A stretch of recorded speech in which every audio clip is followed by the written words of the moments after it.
Bienvenue à tous, bienvenue chère Église Destinée. C'est une joie, un plaisir de vous retrouver. Je vous invite à entrer dans sa présence et à adorer avec nous.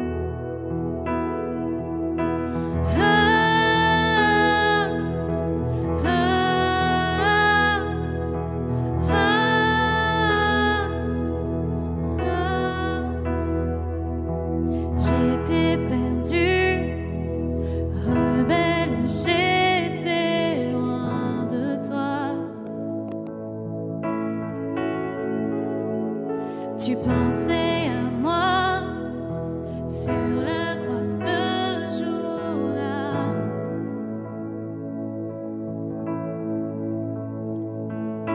J'ai vu la fête, mais j'ai préféré la poussière. Oui, j'étais captive des paroles de l'ennemi.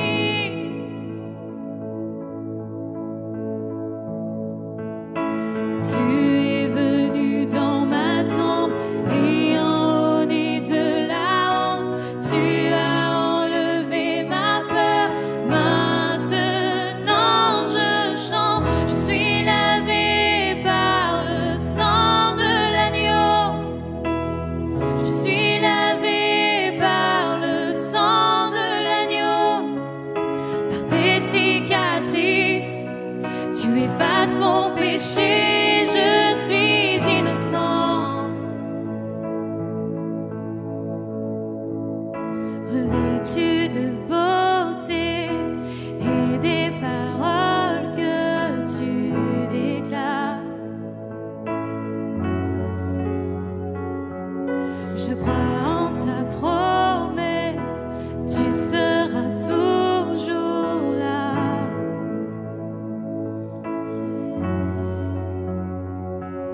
J'ai trouvé un amour qui me remplit sans cesse. Et une liberté qui noie tout mon péché.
ces moments, dans le calme de ta présence, quand le bruit faiblit et tu parles à mon âme, tu as toute mon attention.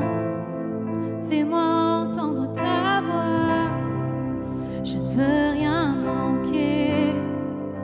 Seigneur, mon cœur désire plus de toi, mon cœur recherche ta face, alors je sais de toi.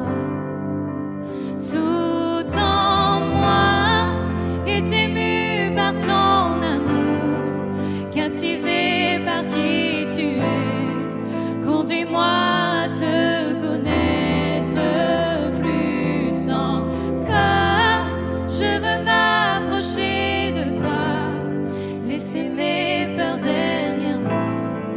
Seigneur, viens toucher ma vie à nouveau. Oh, oh, oh, oh.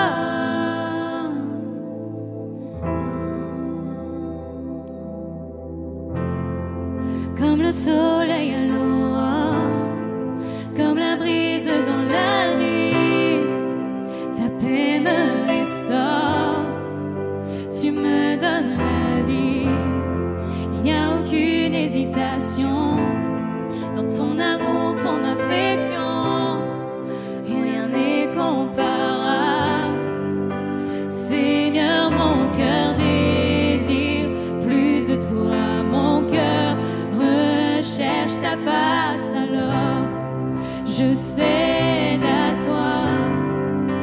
Tout en moi est ému par ton amour, captivé par qui tu es. Conduis-moi à te connaître plus encore. Je veux m'approcher de toi, laisser mes peurs derrière moi.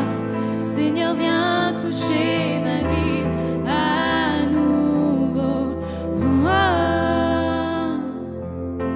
oh, oh, oh. À toi j'ouvre mon cœur, Seigneur.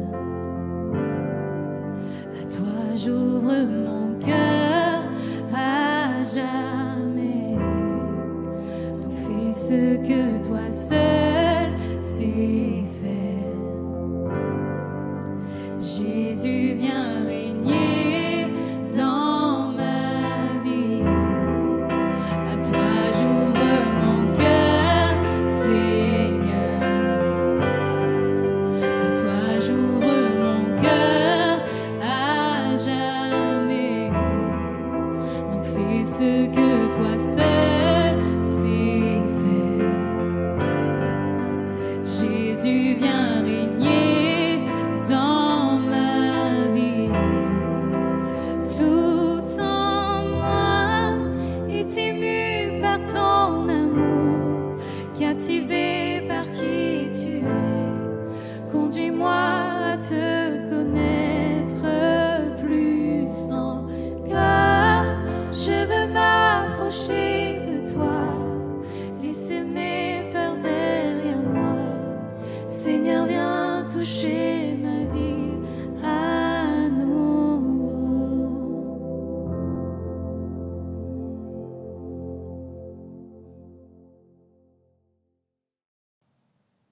Bienvenue à chacun d'entre vous.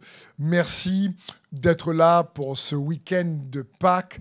Et je prie que ce thème puisse être une grande bénédiction pour chacun d'entre vous, car j'ai eu à cœur de nommer en tout cas ce message de Pâques, tout simplement Pâques, c'est ta victoire. Je crois plus que jamais que, quelles que soient les victoires qu'une nation peut obtenir ou qu'on peut obtenir dans un championnat ou dans un sport, il ne faut surtout pas oublier que la plus grande victoire de tous les temps, et elle s'est déroulée, s'est réalisée à Pâques.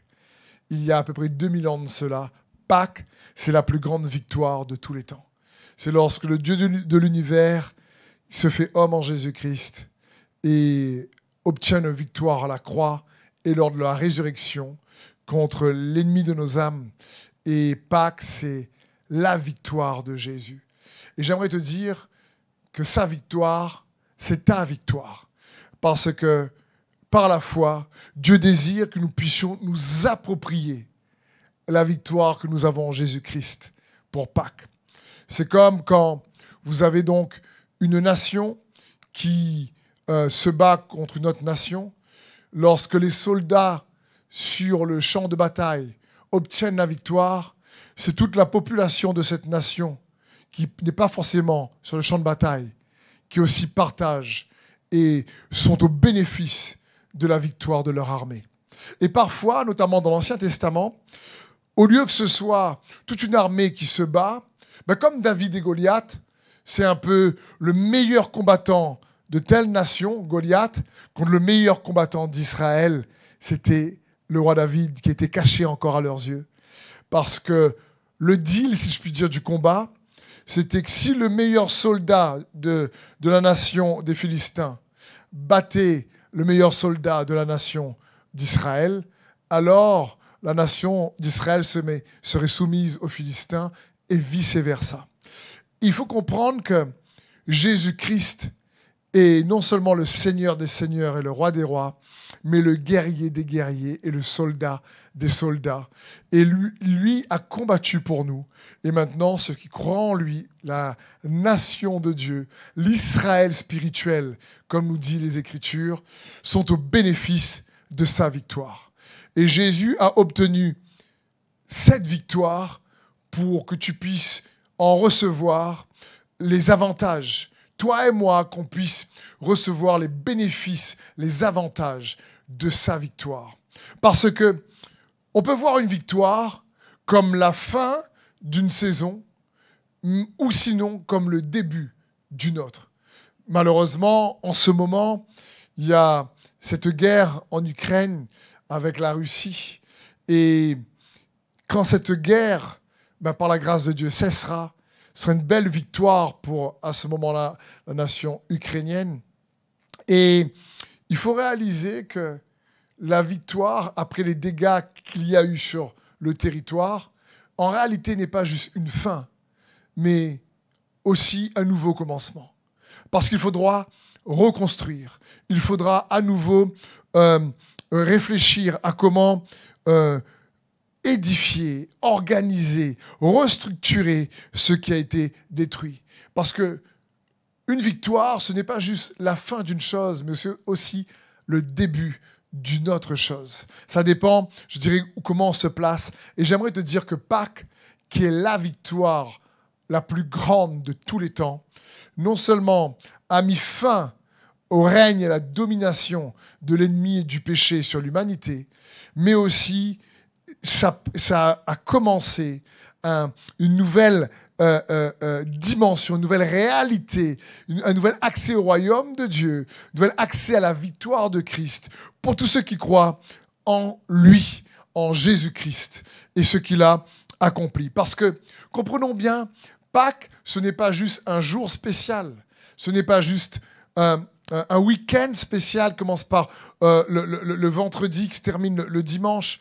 Non, c'est pas juste un jour spécial, Pâques. Pâques, c'est une personne. La Bible dit dans 1 Corinthiens 5, 7, Jésus, notre Pâques, a été immolé. Il est notre Pâques. Il est ta Pâques. Pâques, c'est pas juste un moment spécial, c'est une personne spéciale. Le mot Pâques, lorsque dans Hébreux 11, 28, la Bible dit que par la foi, Moïse célébra la Pâques. Moïse, la Pâques qu'il a faite à l'époque, lorsqu'il a pris le sang des agneaux et mis sur les linteaux des portes pour qu'en Égypte, l'esprit de la mort ne puisse pas venir tuer les premiers-nés des enfants d'Israël, et bien automatiquement, la Bible dit qu'il a par la foi célébré la Pâques. Le mot Pâques signifie tout simplement passer au-dessus. Quand l'esprit de la mort arrivait devant une maison et qu'il voyait les linteaux, le sang sur les linteaux, et bien automatiquement, ils se disent « Wow, là, je ne peux pas rentrer dans cette maison » parce qu'on va voir dans un instant, il y a la puissance dans le sang de l'agneau. Jésus-Christ est l'agneau immolé avant la fondation du monde, bien avant qu'il y a 2000 ans. Il est le mystère révélé par Dieu, prévu par Dieu depuis tous les temps, révélé en son temps, comme dit l'apôtre Paul. Et il est donc notre Pâques. Il est celui qui a obtenu une victoire afin que, justement, lorsque l'esprit de la mort, le péché, cherche à venir t'affecter, il réalise que tu vis en Christ et qu'il vit en toi. Bien sûr, ça ne parle pas juste pour nous de vivre dans ce corps éternellement, pas du tout, parce que la Bible dit qu'il est notre résurrection. Pâques, c'est la résurrection également de Jésus-Christ, qui est passé par-dessus la mort. Il est mort et il est ressuscité. Christ, notre Pâques, on pourrait dire que Christ est notre résurrection. Il est ta résurrection. Et la résurrection, c'est la victoire. Lorsqu'on parle de la résurrection, on parle de la puissance, de la victoire de Jésus-Christ sur la mort. La Bible dit, ô mort, où est ton aiguillon? Ô mort, où est ton dard? Jésus-Christ est venu enlever la peur de la mort pour que celui qui croit en lui, même s'il quitte ce corps, ne meure pas. Comme a dit cet homme de Dieu incroyable qui s'appelle Billy Graham, il a dit, mais au jour de ma mort, certains vont croire que seront autour de mon corps en disant, il est mort, il est parti. Il dit, c'est une erreur, détrompez-vous, parce que je serai bien plus vivant que jamais à ce moment-là. Et donc, parce que Jésus est notre Pâques, parce que Jésus est notre résurrection, et cette victoire qu'il a obtenue pour nous, nous donne des bénéfices, des avantages, des gains qu'il est bon pour nous de saisir.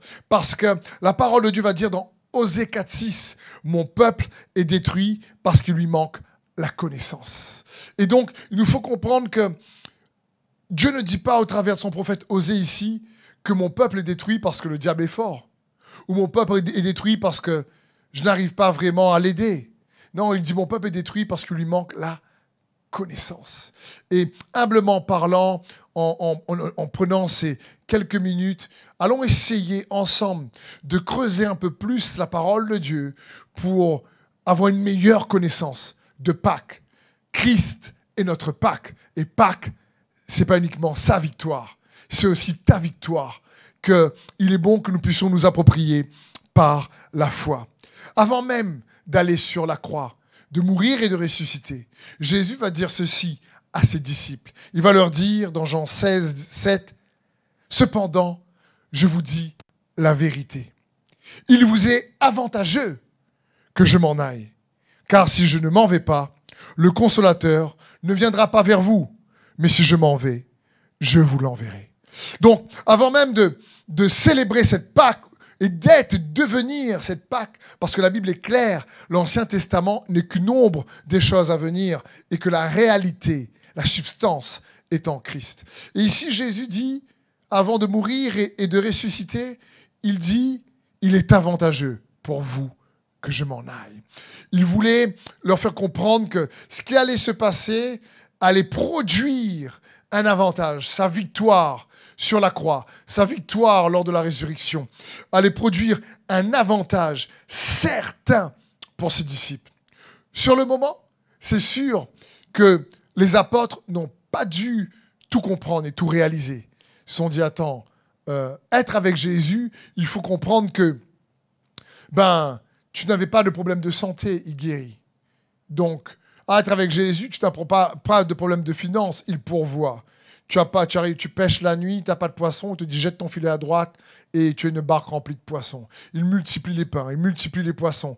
Bref, être avec Jésus, il y a une tempête, il calme la tempête. Tu ne te soucies pas. Et là, il dit à ses disciples, il est avantageux pour vous que je m'en aille. Je pense qu'ils n'ont pas du tout capté à ce moment-là. Et pourtant, Jésus voulait leur faire comprendre que ce qu'il allait accomplir lors de sa crucifixion et de sa résurrection allait produire un avantage certain. Pâques, c'est ta victoire qui va produire des avantages certains pour toi et pour ta famille, si tu crois.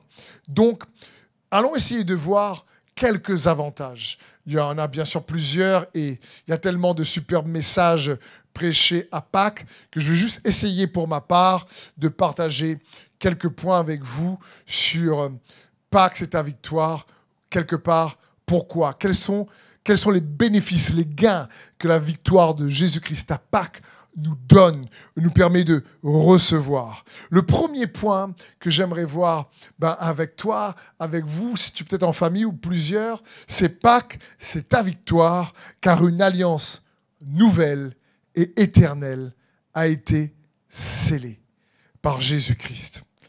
Comprenons bien que lorsque nous prenons la Bible est composée de l'Ancien Testament et du Nouveau Testament, ou si tu préfères, de l'Ancienne Alliance et de la Nouvelle Alliance. Et nous allons voir que la Nouvelle Alliance commence lorsque Jésus verse son sang sur la croix. Parce que la parole de Dieu nous dit qu'il ne peut pas avoir d'alliance sans le sang versé. Parce que le mot alliance dans les Écritures signifie couper.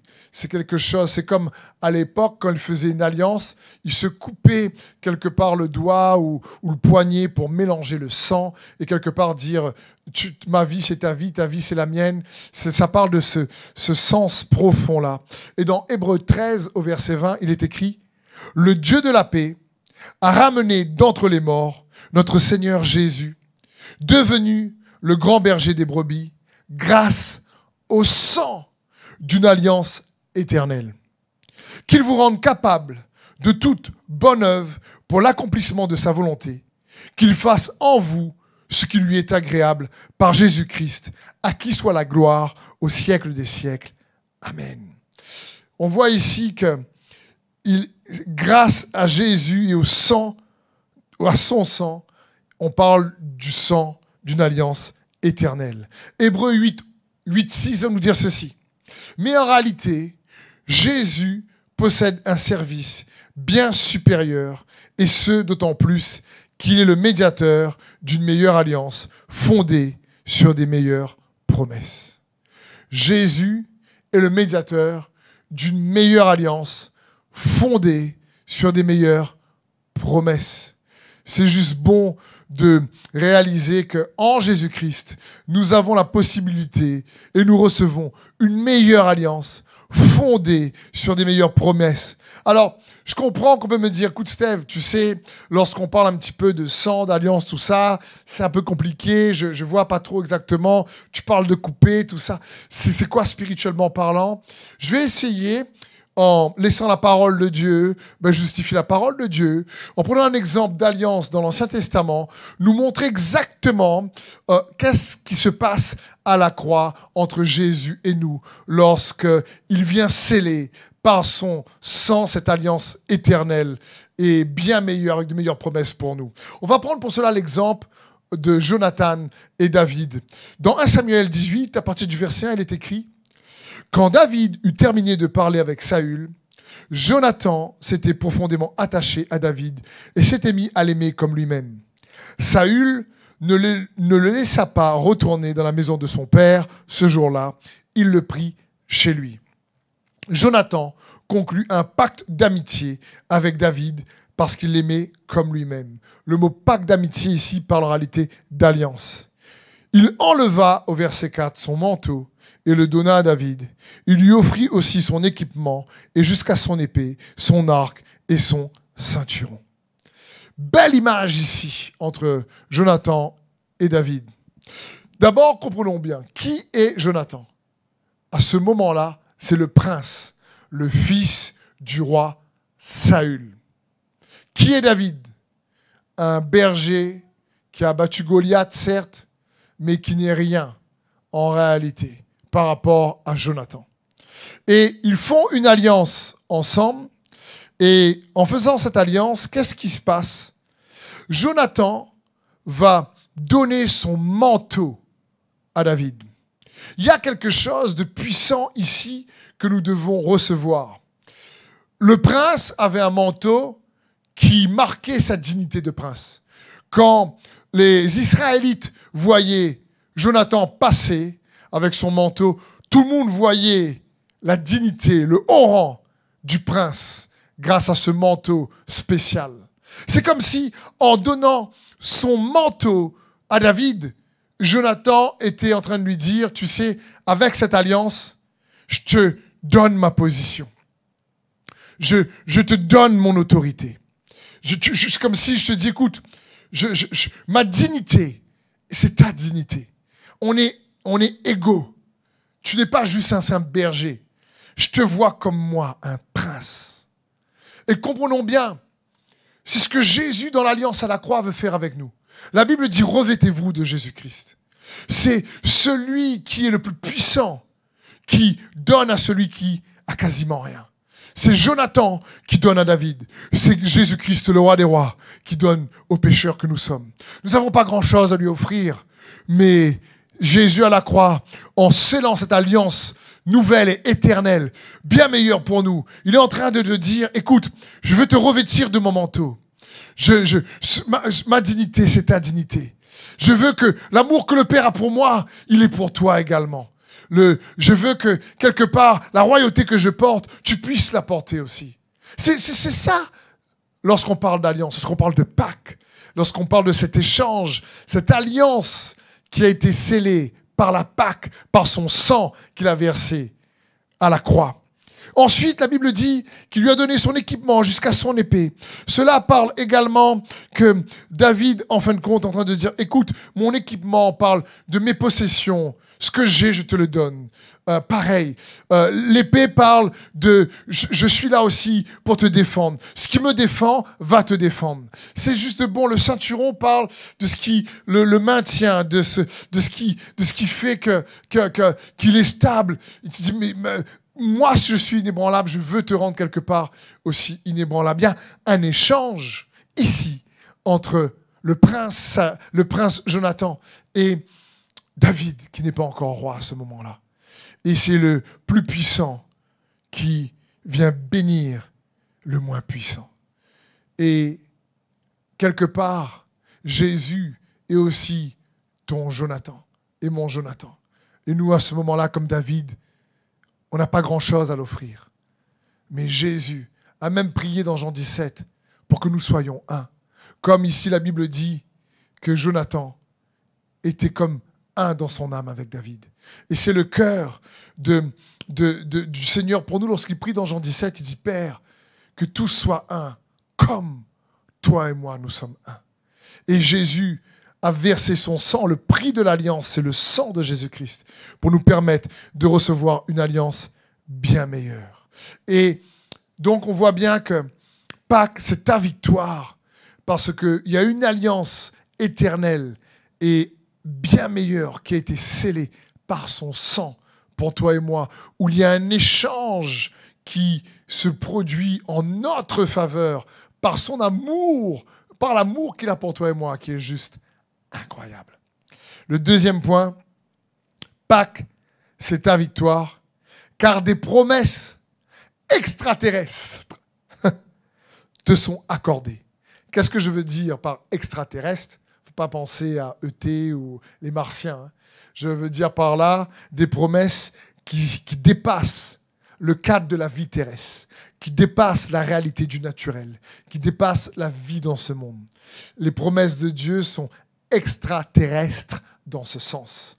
Et il nous faut comprendre que Pâques, c'est ta victoire, non seulement parce qu'il y a une alliance meilleure qui a été scellée et éternelle, où le plus puissant vient donner à des gens qui ne méritent pas ce qu'il a de meilleur. Le Père a tant aimé le monde qu'il a donné son Fils unique, afin que quiconque croit en lui ne périsse pas, mais puisse avoir la vie éternelle. Jean 3,16.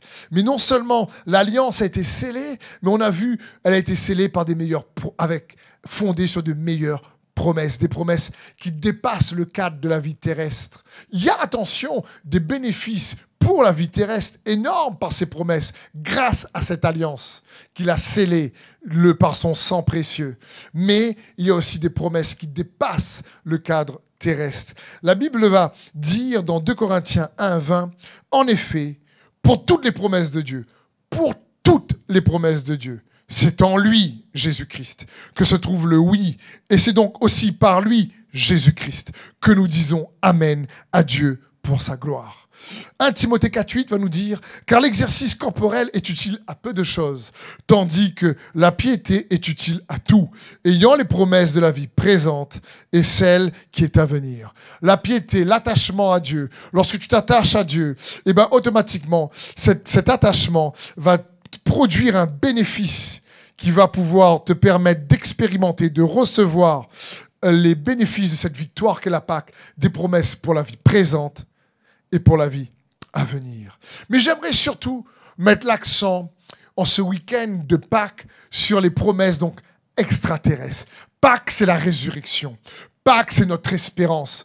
Pâques, c'est Jésus-Christ, une personne. Notre espérance est en lui. Pâques, c'est le ressuscité qui vit en toi. Pâques nous permet de nous rappeler que nous devons apprendre à vivre notre vie sur cette terre à la lumière de l'éternité et que nous vivons ici, pas juste pour vivre une vie qui reçoit des promesses terrestres, mais nous vivons ici pour pouvoir vivre une vie qui va surtout obtenir des promesses extraterrestre, c'est-à-dire après cette vie sur terre, parce que Jésus est ressuscité. Il y a des promesses qui vont encore se poursuivre après.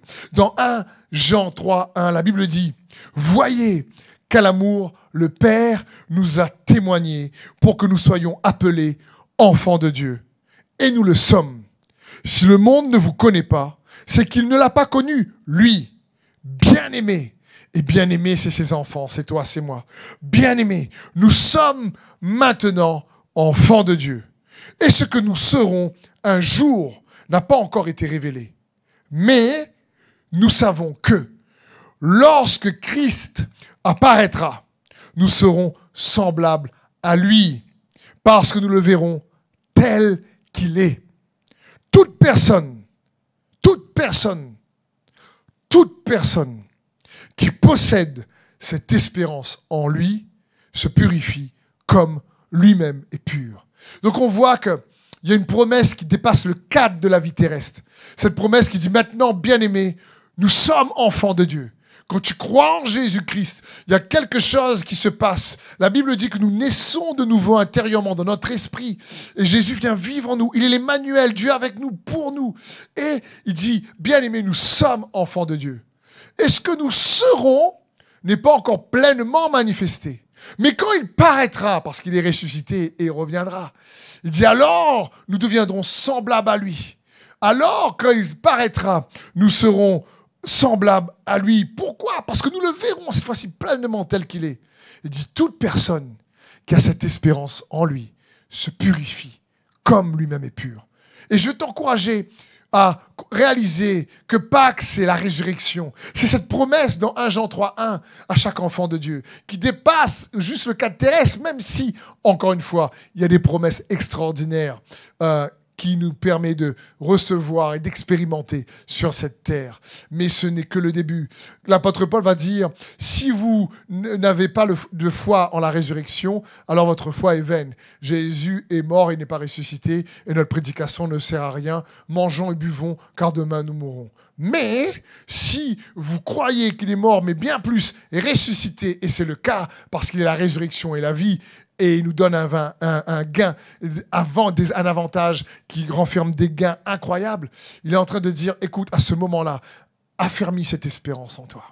Cette espérance qui renferme une promesse juste extraterrestre, bien au-delà de ce qui va se passer sur terre. C'est la résurrection en Jésus-Christ.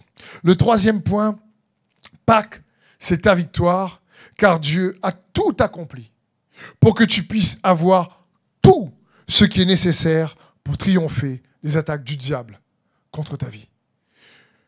À Pâques, Jésus a tout accompli pour que tu puisses avoir à ta disposition tout ce qui est nécessaire pour triompher des attaques de l'ennemi dans ta vie. Et nous devons réaliser cela. Le job, si je peux dire ainsi, de Jésus a été parfaitement fait. Il a tout accompli. Déjà, sur la croix, en pleine souffrance, il va dire dans Jean 19, 28, après cela, Jésus, qui savait que toute chose était déjà accomplie, dit, afin que l'écriture se réalise pleinement, j'ai soif. Il y avait là un vase plein de vinaigre. Les soldats en remplirent une éponge, la fixèrent à une branche d'hysope et l'approchèrent de sa bouche. Quand Jésus y prit le vinaigre, il dit « Tout est accompli ». Puis il baissa la tête et il rendit l'esprit. Je veux dire, même au moment plus intense de sa souffrance, Jésus pense à accomplir parfaitement les moindres détails des Écritures et des prophéties à son sujet, pour que toi et moi, nous puissions être au bénéfice de cette puissante victoire qu'il a eue à la croix. L'apôtre Paul va dire, s'il fallait me vanter, je me vanterai uniquement de la croix en Jésus-Christ, pour qui le monde a été crucifié pour moi, comme moi pour le monde. Et il faut réaliser qu'à ce moment-là, Jésus a tout accompli. Encore une fois, il n'a pas tout accompli pour que toi et moi, on n'ait plus rien à accomplir. Il a tout accompli pour que nous puissions avoir tout ce qu'il faut à notre disposition, tout ce qui est nécessaire pour triompher des attaques du diable dans notre vie. À la croix, il a été meurtri pour que nous puissions être guéris. À la croix, il a été accusé pour que nous puissions être justifiés. Il a été condamné pour que nous puissions être pardonnés. La Bible dit qu'il s'est fait pauvre pour que nous puissions être enrichis. Il a été maudit pour que nous puissions être bénis. Je veux dire, à la croix, il a été rejeté pour que nous puissions être acceptés. À la croix, il a été abandonné pour que nous puissions être reçus par l'adoption avec le Père. À la croix, il y a quelque chose de puissant. Il reçoit le jugement sur lui pour que nous puissions être sauvés. Comprenons bien, Dieu le Père a jugé à la croix son Fils parce que le salaire du péché, c'est la mort. Et c'est lui qui a dit ça, et il devait être conforme à ce que lui-même a dit parce qu'il est intègre et vrai, il est la parole.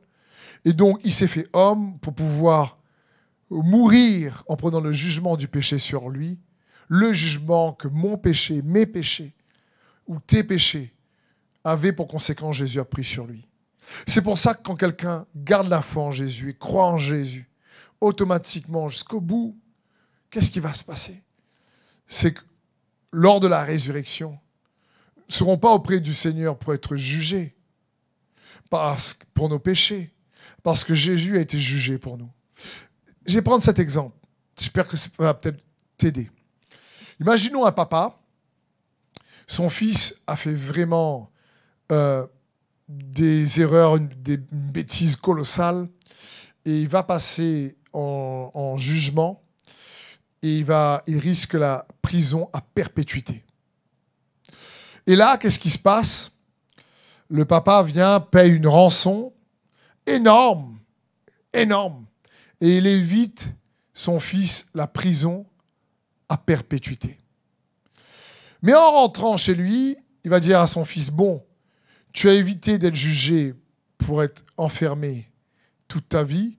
Par contre, papa n'aime pas la manière dont tu te comportes. Il faudra quand même réajuster certaines choses. Papa t'aime tellement que je vais émonder certaines mauvaises manières qui vont risquer encore de te faire du mal. Parce que oui, la Bible dit Dieu, lorsqu'il aime, il corrige. Mais attention, il ne corrige pas pour faire souffrir. Le mot corriger, c'est rediriger parce qu'il désire qu'on ne se fasse pas souffrir nous-mêmes. C'est dans ce sens. Ce n'est pas pour abuser, ce n'est pas dans la dureté. Non. Jésus corrige même ses disciples, il les émonde avec ses paroles en les réajustant, en les réorientant. C'est plus dans ce sens parce qu'il a pris nos maladies sur lui. Il a pris la condamnation sur lui. Il a pris notre jugement sur lui. Et c'est ça qui s'est produit donc à la croix. Il a tout accompli pour que celui qui est appelé l'accusateur des frères ne peut plus avoir de puissance et d'autorité sur nous. Et par la foi en lui et ce qu'il a accompli, eh ben nous puissions, nous, avoir l'autorité sur lui et toute cette horde d'armée de l'enfer. Il a pris le jugement sur lui. Jésus est notre rançon, nous dit la parole de Dieu, pour que nous puissions, nous, éviter le feu de l'enfer. Ceux qui croient en lui, Dieu ne désire pas qu'on croie en lui par peur de l'enfer. Il désire qu'on croie en lui parce que il nous aime, qu'il a tant aimé le monde, qu'il a donné son Fils, qui a pris le jugement sur lui, qui a eu une victoire la plus grande de tous les temps lors de la Pâque, pour que nous puissions être les bénéficiaires de cette victoire. C'est pour ça que je te dis, Pâques, c'est ta victoire également. Le 4e point, Pâques, c'est ta victoire, car par la foi, nous avons maintenant accès au sang de Jésus. Le sang est un sujet vital dans la parole de Dieu, essentiel. Je sais que ça fait bizarre de parler du sang, mais j'aimerais que nous puissions réaliser qu'il y a la puissance dans le sang de Jésus. Malheureusement, souvent, lorsqu'il y a des personnes qui pratiquent la sorcellerie, ils comprennent qu'il y a de la puissance dans le sang, dans le sacrifice d'animaux, etc. Et les enfants de Dieu, cela ne doit pas nous faire peur ou nous effrayer. Nous, on n'est pas dans les sacrifices d'animaux comme dans l'Ancien Testament, parce que Jésus est notre Pâque, l'agneau, notre agneau qui a été immolé, le sacrifice parfait qui a versé son sang pour nous. Et il y a la puissance dans le sang de Jésus. C'est impressionnant de réaliser pourquoi il y a autant de puissance dans le sang de Jésus. La Bible va dire dans Lévitique 17:10 que la vie est dans le sang. Cela parle un petit peu qu'il représente, même si on a du mal à bien cerner, qu'aux yeux de Dieu, lorsqu'il dit la vie est dans le sang, que la valeur d'une personne est quelque part dans son sang, qui elle est. Et là, le sang d'une poule, c'est pas le sang d'un homme, le sang d'un cheval, je ne sais pas. Mais le sang de Jésus, c'est le sang de Dieu lui-même. C'est la valeur, c'est l'identité de Dieu lui-même dans ce sang. Et il y a la puissance dans le sang. C'est pour ça que quand Moïse a mis le sang de l'agneau sur les linteaux, qui représentait par la foi l'agneau immolé, alors l'ennemi savait ce que ça représentait. Il a eu peur, il n'est pas rentré dans ces maisons des Israélites. Et comprenons bien, lorsque Moïse prend la branche d'hysope et trempe dans le sang et met sur les linteaux, dans l'Ancien Testament, il met sur la transversale et sur les bords gauche et droite de la porte. Il ne met pas sur le bas de porte, parce que tu ne marches pas sur le sang. Le sang, c'est ce qui prédomine, c'est la valeur de la vie même de Christ. Il y a la puissance dans le sang de Jésus et les démons tremblent lorsqu'on parle du sang de Jésus. Les esprits impurs en général n'aiment pas ce thème, mais pourtant c'est vraiment et tellement puissant. Dans Apocalypse 12:10, la Bible dit « Et j'entendis dans le ciel une voix forte qui disait « Maintenant, le salut est arrivé, et la puissance et le règne de notre Dieu, et l'autorité de son Christ, car il a été précipité, l'accusateur de nos frères, c'est-à-dire le diable ici, celui qui les accusait devant notre Dieu jour et nuit. Ils, ça parle de nous ici, l'ont vaincu à cause du sang de l'agneau et à cause de la parole de leur témoignage. Ils n'ont pas aimé leur vie jusqu'à craindre la mort. Waouh!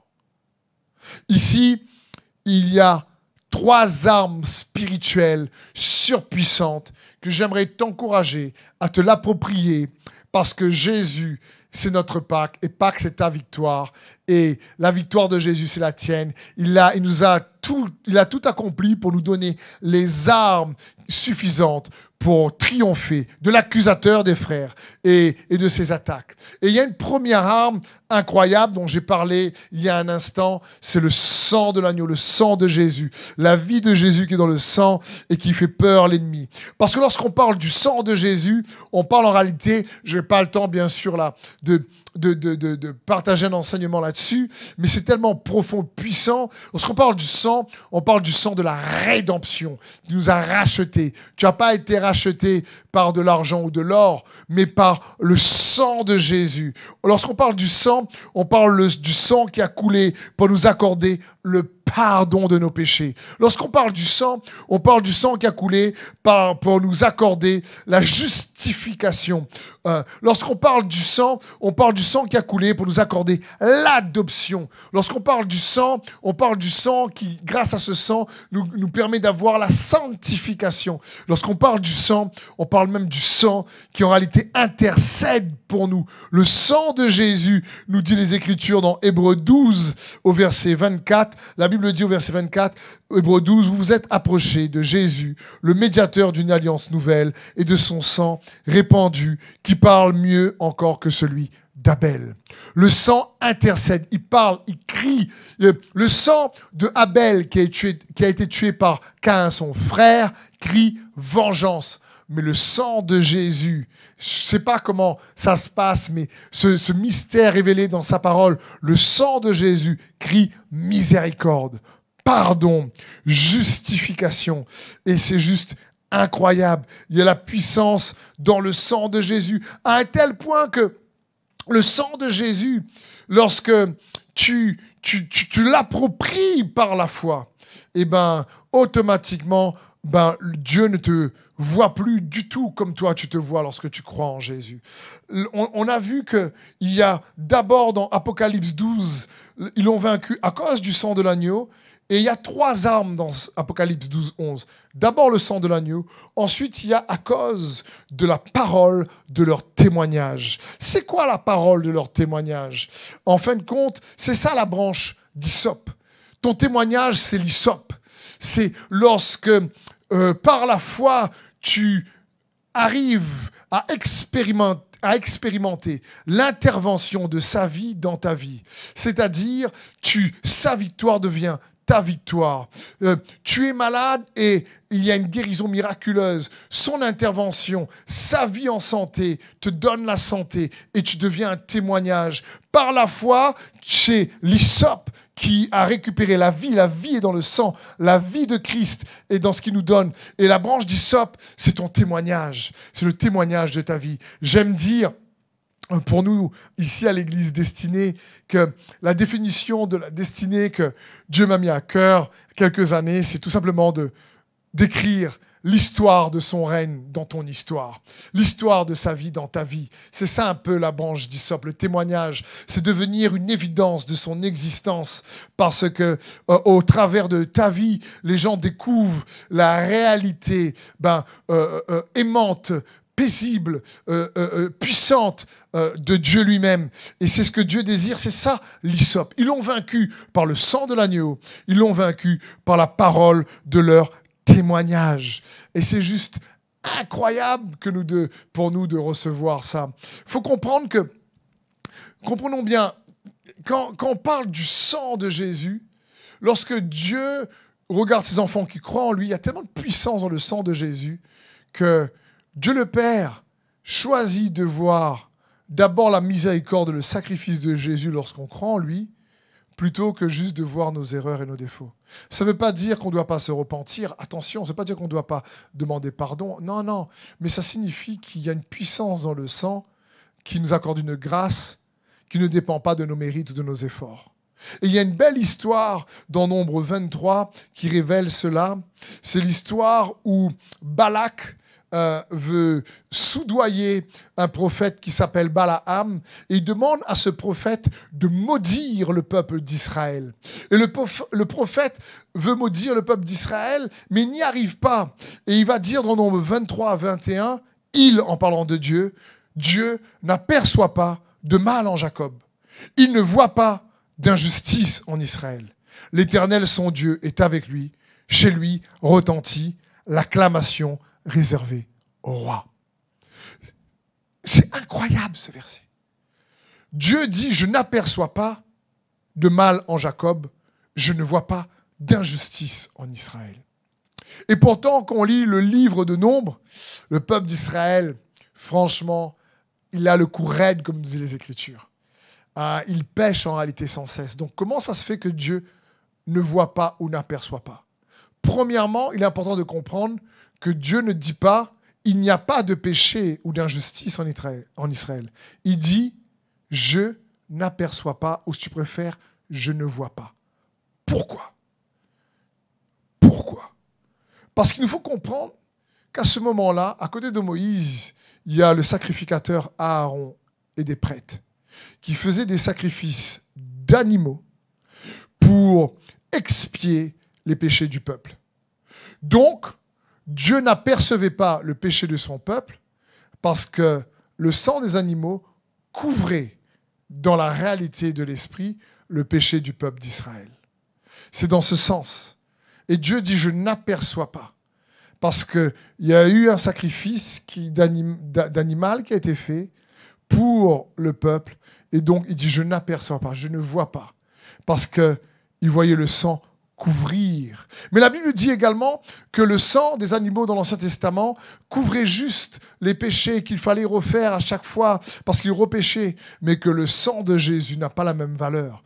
Le sang de Jésus ne vient pas couvrir, le sang de Jésus vient détruire l'existence du péché. Les péchés en présence du sang de Jésus disparaît, se dissout, n'existe plus. Il perd son existence par rapport à l'effet du sang de Jésus. Et la Bible dit, revêtez-vous de Christ. C'est pour ça que lorsqu'on garde la foi en Jésus, Dieu ne nous voit pas avec nos défauts. Dieu ne nous voit pas tel que nous, on peut se voir avec notre expérience passée. Dieu nous voit au travers du sang de l'agneau. C'est totalement différent. Et il ne nous aperçoit pas comme nous, on s'aperçoit. Parce que, on va voir dans un instant, Dieu va toujours voir ceux qui croient en lui au travers du potentiel de la foi qu'ils ont en Jésus-Christ. C'est pour ça que c'est souvent en Christ Jésus important pour nous de comprendre que c'est beaucoup plus important de savoir ce que tu deviens plutôt que d'où tu viens. C'est pas pareil. C'est plus important ce que tu deviens que d'où tu viens. Parce que ce d'où tu viens peut te disqualifier. Mais ce que tu deviens en Jésus-Christ par le potentiel de la foi, il y a de la puissance incroyable qui nous est révélée. C'est pour ça que l'autre partie d'Apocalypse 12, 10, ils l'ont vaincu par la puissance du sang de l'agneau. Ils l'ont vaincu à cause de la parole de leur témoignage, l'hysope. Et puis, la troisième arme de ce verset que j'entends très rarement, ils n'ont pas aimé leur vie jusqu'à craindre la mort. Waouh! Alors là, on aime un peu moins cette partie. Mais cette partie, en réalité, parle de chrétiens engagés, de chrétiens convaincus, qui, contre vent et marée, malgré les saisons de la vie difficile, ils sont tellement engagés qu'ils n'ont pas aimé leur vie jusqu'à craindre la mort. Même en lisant ça, ça me challenge moi-même. Je dis, waouh!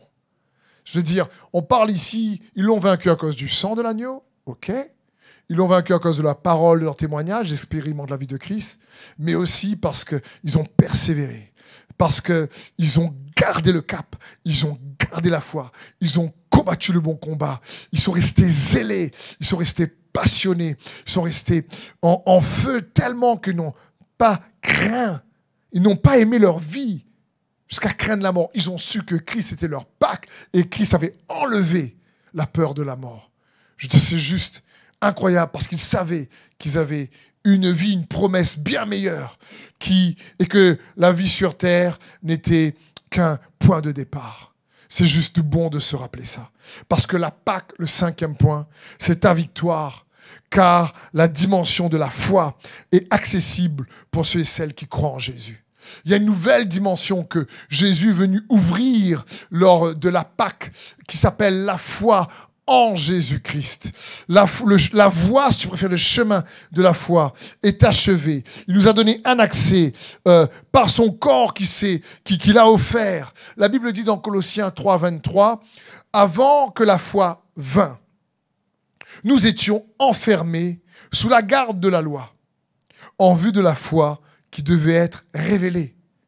Ainsi, la loi a été comme un pédagogue, un tuteur, si tu préfères, pour nous conduire à Christ, afin que nous fussions justifiés par la foi. » Je veux dire, la foi en Jésus et ce qu'il a accompli. Jésus a tout accompli. Et comment nous pouvons accéder aux bénéfices, aux avantages de sa victoire pour que sa victoire devienne notre victoire, afin que tout ce qu'il a accompli nous permet de recevoir les outils, les armes nécessaires, comme le sang de l'agneau, comme la parole du témoignage, comme les armes spirituelles dans Éphésiens 6. Comment nous approprier et nous appliquer de manière spirituelle, nous approprier la puissance du sang de l'agneau par la foi. Il nous a ouvert le chemin de la foi. La loi était comme un tuteur, un pédagogue, jusqu'à ce que la foi soit révélée. Et la Bible parle de Jésus en disant qu'il est l'auteur, si tu préfères, le créateur et le finisseur, celui qui parachève la foi, qui la rend parfaite, qui l'amène à la perfection. Celui qui l'insuffle, celui qui la peaufine, celui qui réellement l'amène à la perfection.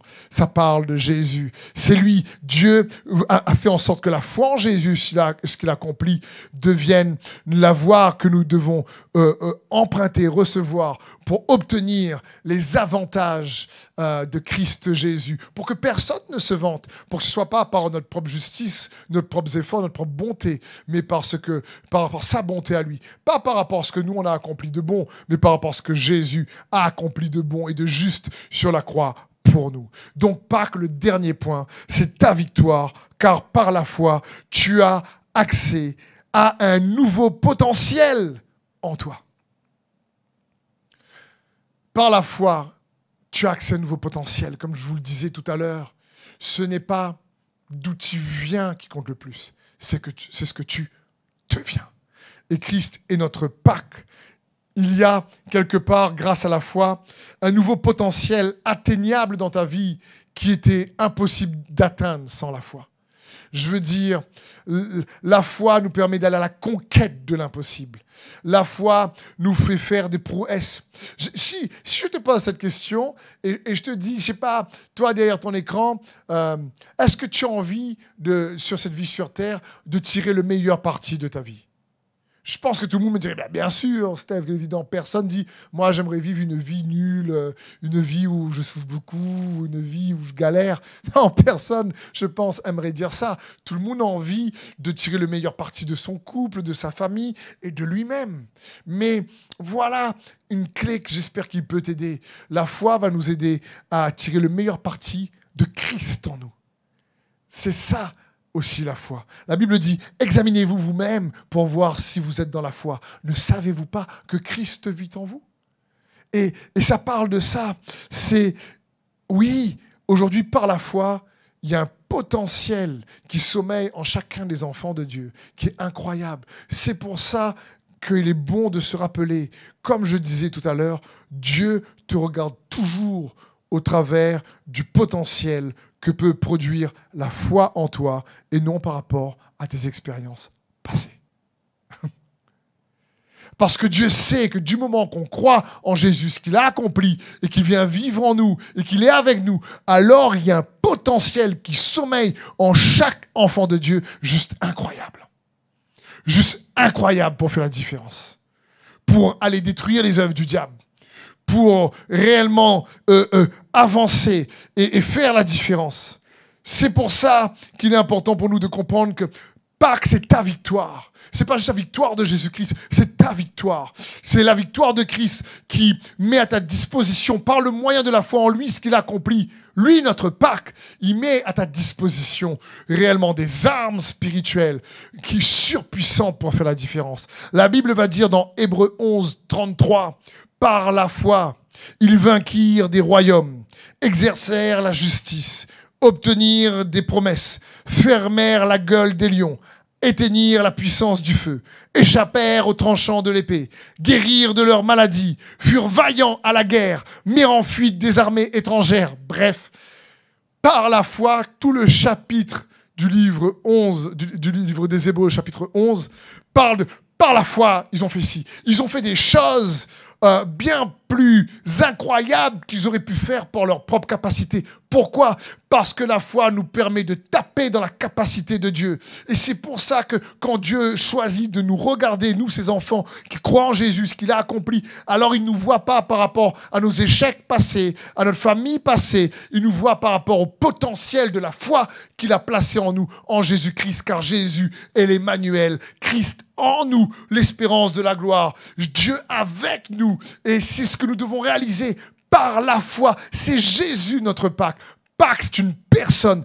Pâques, c'est la victoire de tous les temps, la plus grande de tous les temps. Et Pâques, c'est ta victoire également que je veux t'encourager au travers de ce message à te l'approprier. Ça me fait penser également à l'exemple de David. Il est un berger.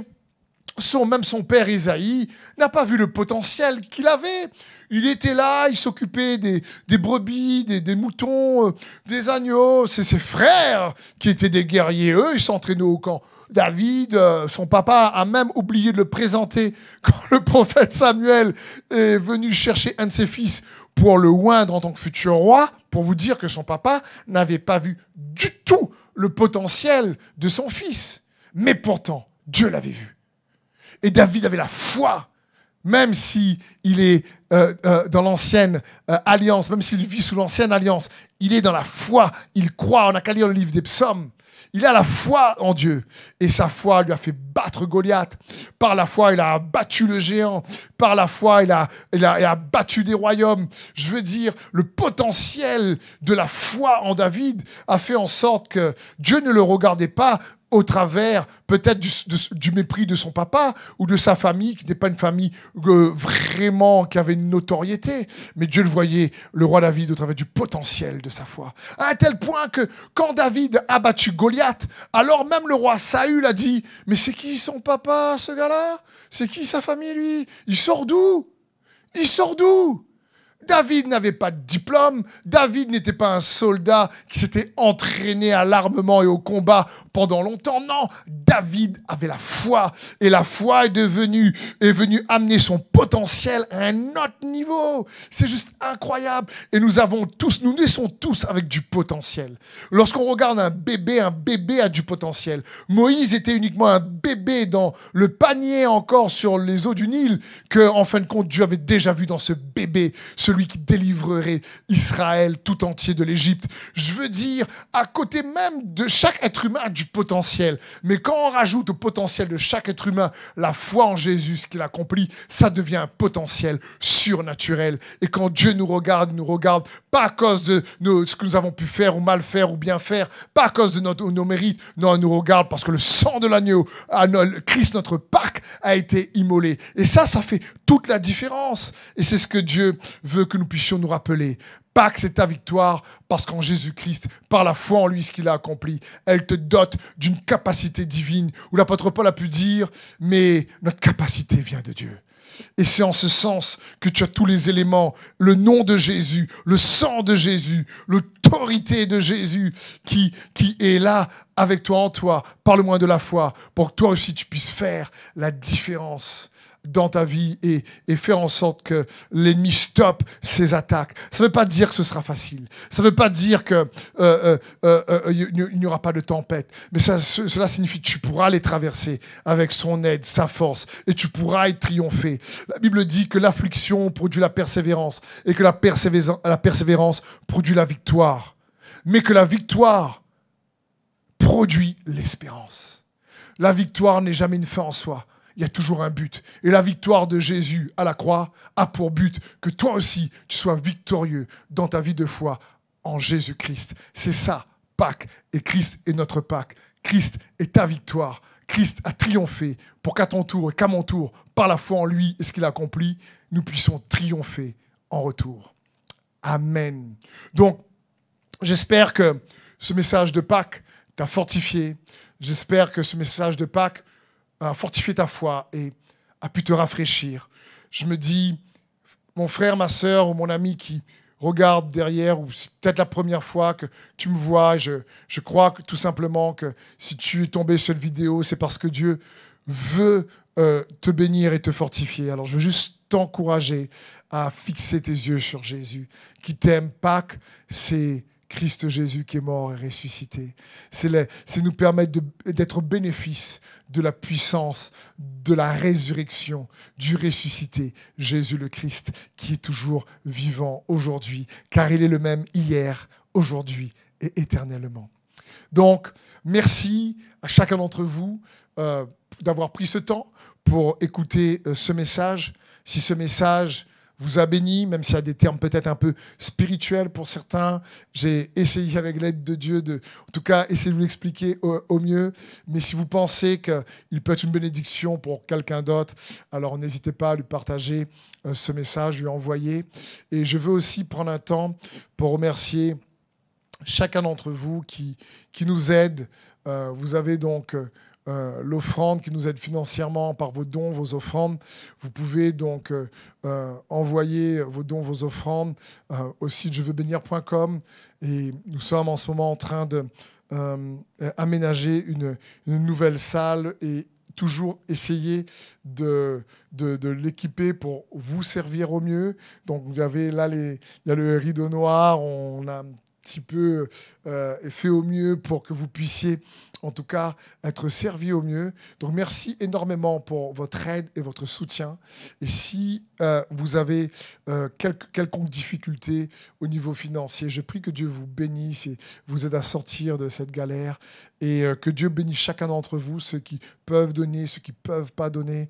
Mais surtout, accrochez-vous à Jésus parce qu'il est notre victoire. Et même à la croix, il a été crucifié pour être le Dieu qui pourvoit à tous nos besoins. Il est la source de toutes nos ressources. On a plusieurs types de ressources dans notre vie et certaines peuvent s'arrêter en cours de route. Ça peut être un travail, un salaire qui est une ressource et après ça s'arrête. Mais je veux t'encourager, n'oublie pas que Jésus reste notre source et ta source par le moyen de la foi parce que lui, il n'est jamais à court de provision. Alors que Dieu vous bénisse et puisse vous multiplier sa faveur là où vous êtes ou dans le domaine que vous avez besoin. Merci beaucoup. Soyez bénis.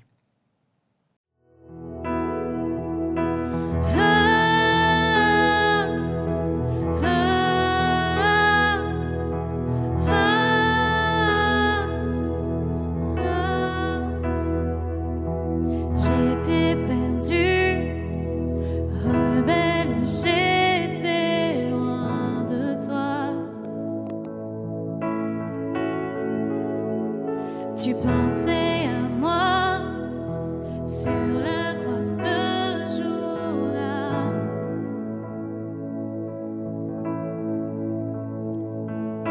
J'ai vu la fête, mais j'ai préféré la poussière. Oui, j'étais captive des paroles de l'ennemi.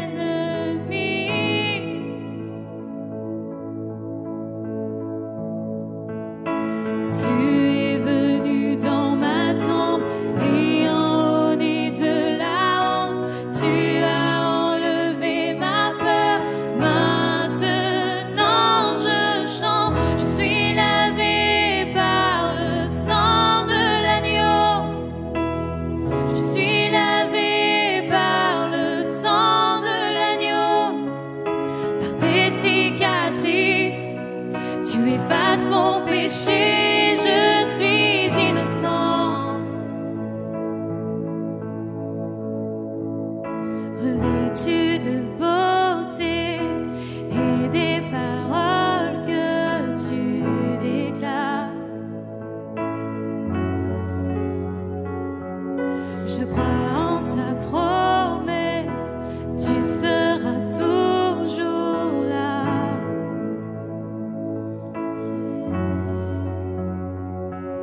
J'ai trouvé un amour qui me remplit sans cesse. Et une liberté qui noie tout mon péché.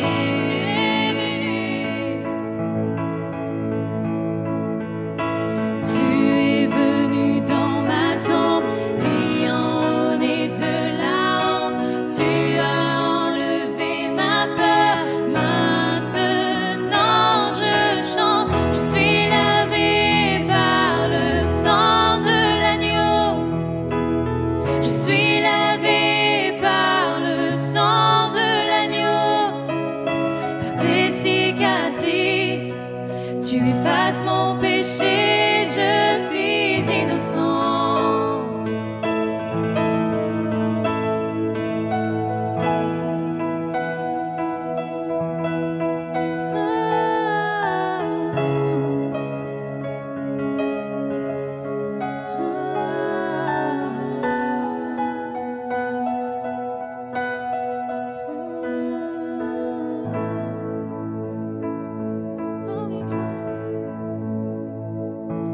Gloire au Seigneur Dieu